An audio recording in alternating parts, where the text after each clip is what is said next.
only weeks after the US Embassy and a neighbouring American school were torched by protesters in Tunis. Newly elected Tunisian President Moncef Marzouki has vowed to crack down on Islamist extremists, who he says provoked the attacks.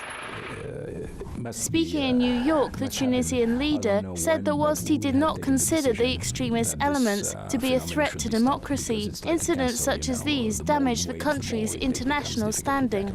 They see by themselves that Salafis are not dangerous for our democracy, but they are also very harmful for the image abroad, and now for the relationship with our friends, mainly with Americans.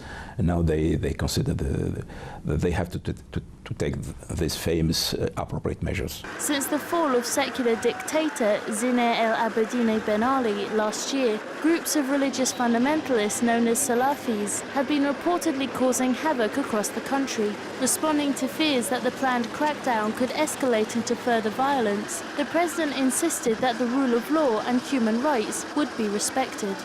We have had a meeting 2 months ago with the military and with the police forces, and they said, look, if we had to have any crackdown on Salafis, you must be very, very careful about respecting human rights, about avoiding all kind of torture, about staying in the framework of the law, because I wouldn't accept at any cost to be a new Ben Ali, you know. Recent violent demonstrations across the country came ostensibly in reaction to a US-made YouTube video, Innocence of Muslims, which insults the Prophet Muhammad. Despite condemning the amateur video as insulting, President Marzouki staunchly defended the right to freedom of expression. This comes after the politician reportedly said that his country would be seeking legal action against the producer. Article 1 said that Tunisia is a Muslim country, so that we should promote the respect of religion. That will be enough, you know.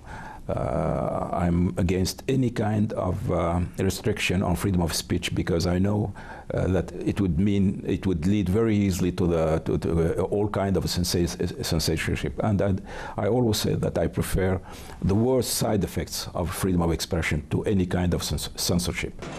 The Tunisian Constituent Assembly is in the process of drawing up a new constitution, which is widely regarded as a testing ground for Islamic influence in the country, and particularly an article which reportedly bans the normalization of ties with Israel.